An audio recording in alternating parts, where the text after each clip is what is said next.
The Lumio Vision 9 made a strong first impression when I first saw it at the launch event. But launch events are honestly built to make every product look perfect. So the real test started only when I bought the Lumio Vision 9 55-inch home and used it properly for 2 weeks. I watched movies on it all day, I tested the speakers, explored the software, and even connected a gaming console to see if those big specs actually meant something in real use. But after using it like a normal person would at home, my thoughts are almost the same as my first impression. But before we start, if you like seeing real hands-on reviews like this, go ahead and subscribe so you can catch the next unboxing and review too.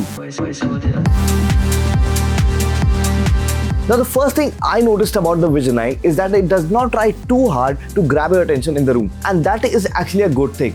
The bezels are slim and the profile looks clean, and once the TV is on, your eyes naturally stay on the screen instead of the frame. The lower part is slightly thicker because the speaker system sits there, but it does not look bulky or odd. The plastic back panel feels solid too, and the metal stand keeps the TV stable enough for normal use. But yes, if you deliberately push it, you'll notice a slight movement, but during regular use, it never feels unsafe or shaky. However, the stand is wide, so before buying this TV, please check your TV table properly because guessing here can become a very annoying mistake.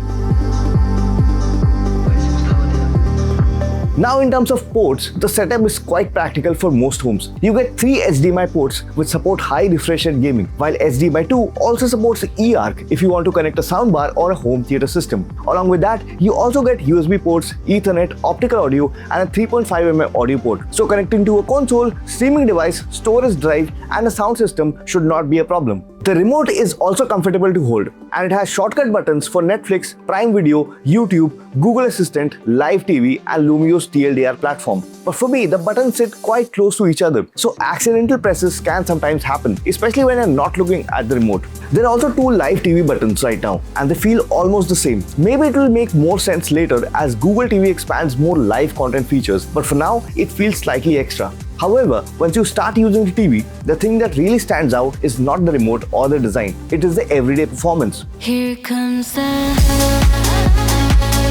Now this is one of those rare TVs where speed actually feels like a major feature. The Vision 9 runs on Lumio's Boss Performance architecture, and it uses MediaTek Pentatonix 700 processor with 3GB of DDR4 RAM and 64GB of internal storage. And in my testing, the TV took just around 29 seconds to start from a cold boot, which is fine, but the standby wake up is much faster. And more importantly, once the TV is on, it feels very quick. Apps open fast, menus respond without delay, scrolling feels smooth, and switching between apps and profiles does not feel irritating. And during my 2 weeks of use, I did not face noticeable lag, random stutters, or unnecessary bloatware slowing things down. That matters a lot because many smart TVs look good on paper, but after a few days, the software starts testing your patience. Now the Lumio Vision 9 runs on Google TV based on Android 14, so the interface feels familiar, clean, and easy to understand. Android 14 also gives it a newer software base than many more TVs in this price range, and that makes the overall experience feel more current. Then there's Lumio's TLDR platform, and honestly, it is a very useful addition. Instead of just throwing endless recommendations at you, TLDR tries to organize content in a way that helps you find things faster. If you follow sports, you get sections for cricket, football, tennis, and other events, so you can check live matches, schedules, highlights, and standings without jumping between multiple apps. Now, movie recommendations also feel a bit more thoughtful than the usual random suggestions we see on smart TVs. TLDR will not completely change how you watch content, but it does make finding things much easier. Once you actually find something good, the display becomes the main highlight. When you sit right in front of the Vision 9, the screen can look seriously impressive. The 55-inch model uses an EVA QD mini LED panel, which basically combines quantum dot color, mini LED backlighting, and local dimming. And because of that, you get deep blacks, strong contrast, and bright HDR details. And dark scenes look very good because blacks appear deep, but the shadow details still stay visible enough, so the image does not look muddy or crushed. Now HDR content also has a good impact because bright highlights stand out nicely against darker parts of the scene, and that makes movies more cinematic, especially when you're watching in the evening or in a room with controlled lighting. HDR content also looks good, and while watching darker action movies and thrillers, I noticed very little color banding. Also, the gradients look smooth and shadow transitions stayed controlled, which is impressive for a TV in this category.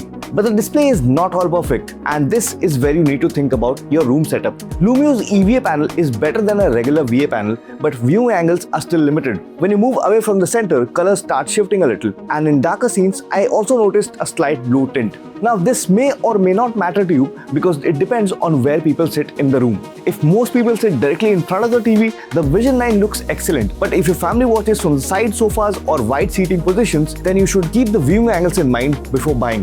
Brightness is also another thing to understand. The TV performs well in controlled lighting, especially at night, but if strong sunlight directly falls on the screen, dark scenes can become harder to see. And while motion handling is generally solid, fast action can show a little softness at times. But the low motion smoothing setting works nicely for sports without making everything look fake or overly smooth. So overall, the Vision 9's display focuses more on deep contrast and strong HDR rather than super wide viewing angles. And for the right room, the trade-off actually makes sense. Now let's talk about the audio, because this is where the TV surprised me.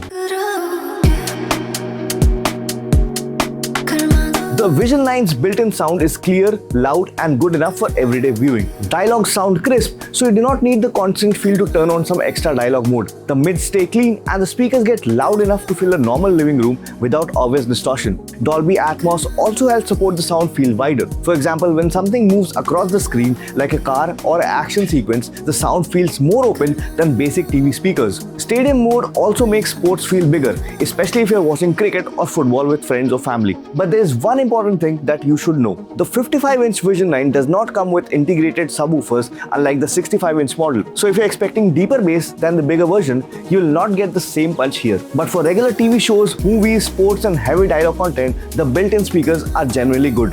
But if you want that deep cinematic bass, then a soundbar with a dedicated subwoofer will still make a huge difference. But the good thing is, you do not need to buy an external speaker immediately. The audio is already good enough for most daily use, but it does not fully replace a proper sound system.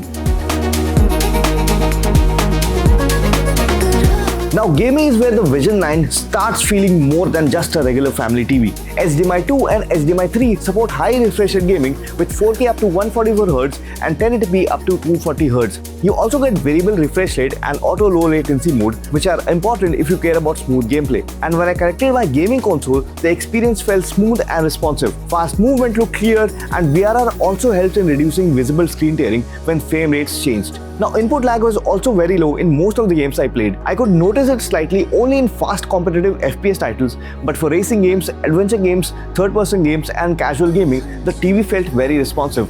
A lot of TVs call themselves gaming ready just because they have a basic game mode, but the Vision 9 goes much further than that. With high refresh rates, strong contrast and smooth performance, gaming feels like a proper part of the experience and not just an extra feature added for marketing.